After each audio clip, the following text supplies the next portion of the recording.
Okay, here is another example of dependent motion. So in this case, I'm going to hold this up a little to get a better focus. Sorry, the focus isn't the best.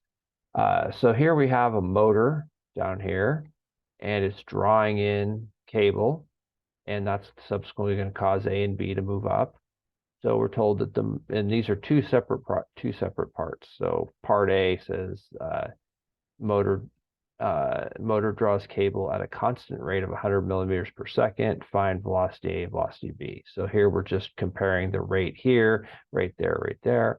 In part B, we'll say the motor starts from rest and releases cable at a rate of 5 millimeters per second squared. Determine the acceleration A, acceleration of B. So let's first look at the A.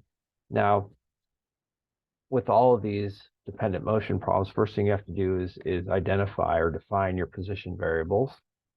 So at this point, you should pause and do that. And then, if you can, draw your equations, because that's what's going to help you. If you can figure those out right off the bat, you're all the better. Okay, assuming that you paused and did it, let's see what you should have got. So we'll have our datum, can be the top line, that's fine. So I'll draw a line through it.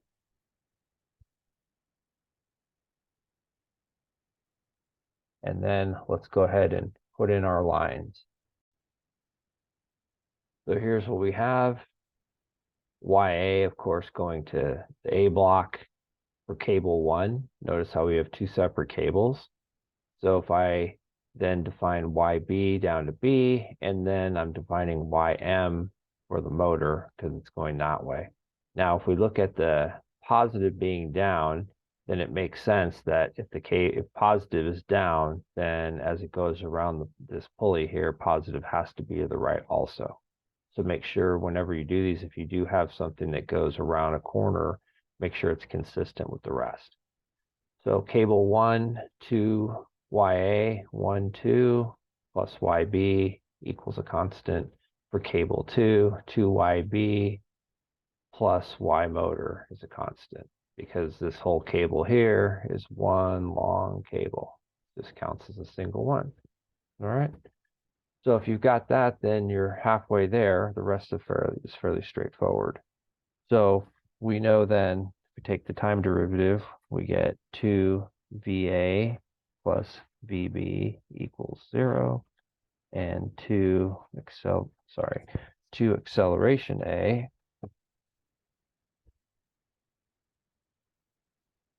plus acceleration B equals 0,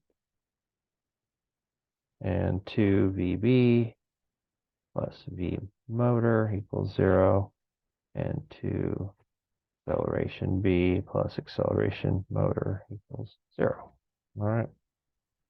So we're told that the cable is drawing in at a constant rate of 100 millimeters per second. So we know that V motor equals 100 millimeters per second going in that direction. So judging from this, we know that VB equals negative one half of VM, right? And VA